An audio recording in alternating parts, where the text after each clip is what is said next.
Has anyone ever truly worried that Bethesda may one day stop making the Elder Scrolls or Fallout games, or that they may end up handing them off to someone else permanently? While the latter is eventually inevitable, director Todd Howard, who is responsible for both of these franchises, won't be making games forever after all. The former seems highly unlikely, given just how successful the two franchises have been for Bethesda. And speaking to Glixel, Todd Howard revealed that he doesn't intend to stop making either Elder Scrolls or Fallout games for a very long time now, that he would, in fact, be perfectly happy simply alternating between these two franchises for the rest of his gaming career.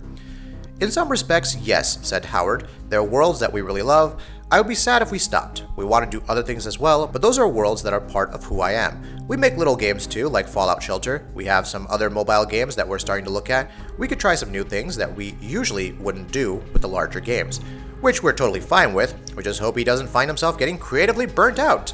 Howard has been working on the Elder Scrolls for at least 20 years at this point, so if he hasn't gotten bored of it now, it's unlikely that he ever will. While most companies are mucking around with providing smaller, unimpressive VR demos or proofs of concept, or just vertical slices cynically named experiences, Bethesda are jumping into the VR waters head first, porting no less than the entirety of Fallout 4 to the format.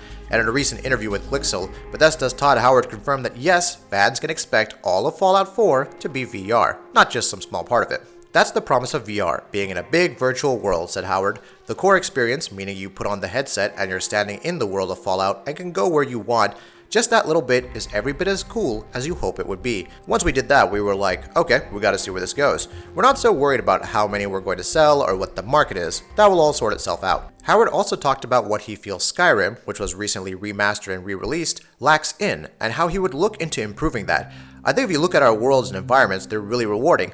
I think on the character side, how the NPCs react to you is still not quite where we want it to be. There really isn't a part of the game where we can't say that could be better, he said. It's good to know that Howard and his team aren't just content to rest on their laurels, but that in fact they want to push the envelope while also learning from their past mistakes. We can't wait to see what these guys come up with next.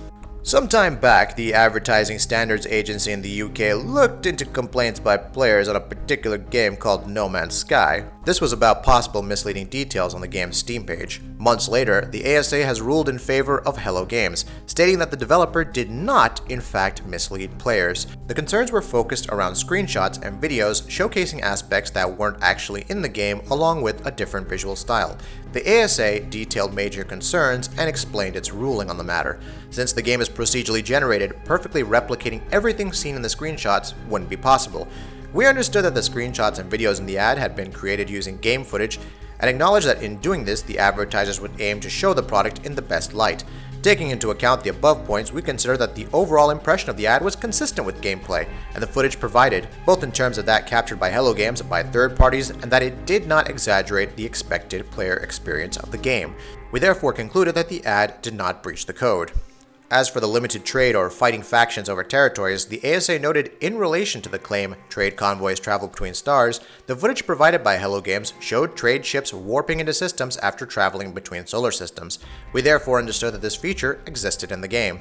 With regard to the claim, factions vie over territory, we considered that consumers would understand from this that more than one faction would be present in the game, holding specific territory, and that there would be aspects of the game relating to tensions over territories and faction activities. We understood that players could interact with 3 different factions who occupied specific areas and could take part in battles between opposing factions, which would increase their reputation with the faction they defended.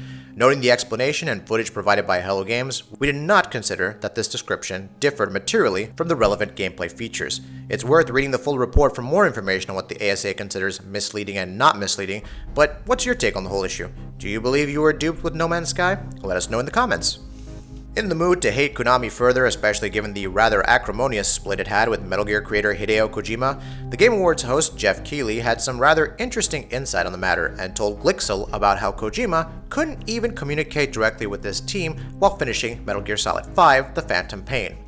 Keighley noted that I haven't talked much about that, but it was such a difficult time because he was going through a lot last year. The fact that he finished that game under those circumstances is just amazing. He was locked in a separate room on a different floor than his development team for the final 6 months of development. He couldn't even talk to them, he had to talk through someone else. That's how the game was finished. Even though Konami was a sponsor at last year's awards, it barred Kojima from attending, a move which shocked Keighley and motivated him to speak out against it. As it stands, Kojima should be doing better, having started his own studio and developing Death Stranding for PS4 and PC, and yes, even got to attend this year's ceremony, winning the 2016 Industry Icon Award. Like this video? Why not give us a like and subscribe? We try and upload amazing videos almost every single day. Thank you for watching this video, and we'll see you on the next one.